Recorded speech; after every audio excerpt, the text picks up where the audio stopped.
اعوذ باللہ من الشیطان الرجیم بسم اللہ الرحمن الرحیم۔ اللہ تبارک و تعالیٰ کے نام سے شروع جو بڑا مہربان اور نہایت رحم کرنے والا ہے۔ اس بات کے اندر کوئی شک نہیں کہ ہر دور کے اندر اللہ تبارک و تعالیٰ نے ایمان والوں کو کسی نہ کسی فتنے یا آزمائش میں مبتلا کر کے ان کو آزمایا ہے، اور ہر امت میں ایمان والوں کا امتحان لیا گیا تاکہ اس بات کا بخوبی اندازہ لگایا جا سکے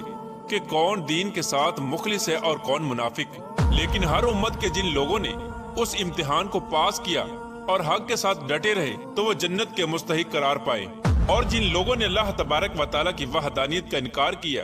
اور شرک کے اندر مبتلا ہو گئے تو وہ جہنم کا ایندھن بن گئے۔ پیارا دوستو، جس طرح یہ دنیا اپنے اختتام کی طرف بڑھ رہی ہے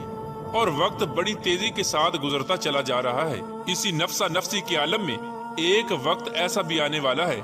جس وقت کے اندر ہم کو بھی آزمایا جائے گا۔ اس آنے والے دور کے اندر بہت سارے فتنے رونما ہوں گے جن فتنوں سے ایمان بچانا ناممکن سا ہو جائے گا، اور وہ ایسا دردناک دور ہوگا جس کے فتنے اور آزمائش سے صحابہ کرام بھی پناہ مانگا کرتے اور رویا کرتے ہیں۔ پیارا دوستو، آج کی اس ویڈیو میں جس فتنے کے بارے میں ہم بات کرنے والے ہیں اس فتنے کے بارے میں آج سے 1400 سال پہلے حضور پاک صلی اللہ تعالی علیہ وآلہ وسلم نے اپنی امت کو مکمل طور پر آگاہ کر دیا تھا تاکہ میری امت اس فتنے سے بچ سکے اور اپنے ایمان کی حفاظت کر سکے اور کامیاب لوگوں میں سے ہو جائے۔ پیارا دوستو، فتنہ دجال قیامت کی نشانیوں میں سے سب سے بڑی نشانی ہے۔ فتنہ دجال ایک ایسا فتنہ ہے جس کے بارے میں خود رسول پاک صلی اللہ تعالی علیہ وآلہ وسلم اللہ تبارک و تعالیٰ سے پناہ مانگا کرتے تھے، اور جب حضور پاک صلی اللہ تعالی علیہ وآلہ وسلم اپنی مجلس کے اندر دجال کا ذکر کرتے تو صحابہ کرام اس فتنے سے پناہ مانگا کرتے اور رویا کرتے۔ پیارا دوستو، آج کی اس ویڈیو میں قیامت کے سب سے بڑے فتنے یعنی دجال کے بارے میں بات کریں گے، اور ہم آپ کو بتائیں گے کہ دجال کے خروج سے پہلے دنیا کے حالات کیسے ہوں گے، اور دجال کون سی بستی سے ظاہر ہوگا، اور دجال کے خروج کا وقت کتنا قریب آ چکا ہے، اور دجال کے فتنے سے بچنے کے لیے دجال کو کیسے پہچانا جائے گا، اور دجال کی نشانیاں کون کون سی ہوں گی، اور دجال جب دنیا کے اندر ظاہر ہوگا تو وہ کس طرح خدائی کا دعویٰ کرے گا، اور وہ اپنی جنت اور دوزخ کے ذریعے کس طرح معصوم لوگوں کو گمراہ کرے گا، دجال کی شکل و صورت کیسی ہوگی، اور دجال اس دنیا کے اندر کتنے دن رہے گا۔ پیارا دوستو، ان تمام تر سوالات کے جوابات قرآن و حدیث کی روشنی میں آج کی اس خاص ویڈیو میں ہم آپ کو بتائیں گے، لہٰذا آپ سے گزارش ہے کہ ہماری اس ویڈیو کو اینڈ تک ضرور دیکھیے گا۔ پیارا دوستو، سب سے پہلے بات کرتے ہیں کہ دجال کا خروج کہاں سے ہوگا۔ اس کے بارے میں حضور نبی کریم رؤوف الرحیم صلی اللہ تعالی علیہ وآلہ وسلم نے ارشاد فرمایا کہ دجال کا خروج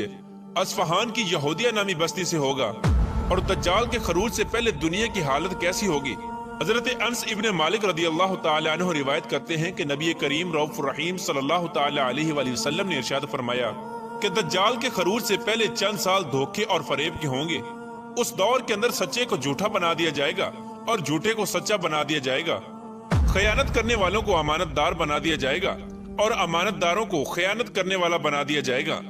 حضور نبی کریم رؤوف الرحیم صلی اللہ تعالی علیہ وآلہ وسلم نے دجال کے بارے میں خبر دیتے ہوئے ارشاد فرمایا، جب لوگ دو جماعتوں کے اندر تقسیم ہو جائیں گے، ایک اہل ایمان کی جماعت ہوگی جس کے اندر بالکل بھی نفاق نہیں ہوگا،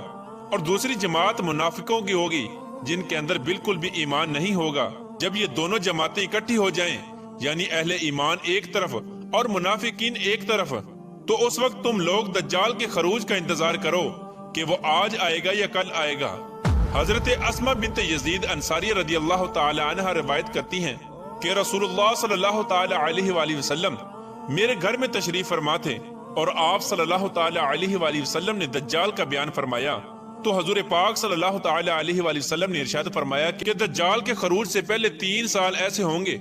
کہ پہلے سال میں آسمان 1/3 بارش روک لے گا اور زمین 1/3 پیداوار روک لے گی، اور دوسرا سال ایسا ہوگا کہ آسمان 2/3 بارش روک لے گا اور زمین 2/3 پیداوار روک لے گی، اور تیسرا سال ایسا ہوگا کہ آسمان مکمل طور پر بارش روک لے گا اور زمین مکمل طور پر پیداوار روک لے گی، اور قحط سالی کی وجہ سے ہر طرح کے جانور اور مویشی ہلاک ہو جائیں گے۔ پیارے دوستو، حضرت انس رضی اللہ تعالی عنہ بیان فرماتے ہیں کہ نبی کریم رؤوف الرحیم صلی اللہ تعالی علیہ وآلہ وسلم نے ارشاد فرمایا، اس روئے زمین پر کوئی نبی ایسا نہیں بھیجا گیا جس پیغمبر نے اس کانے کذاب سے اپنی امت کو نہ ڈرایا ہو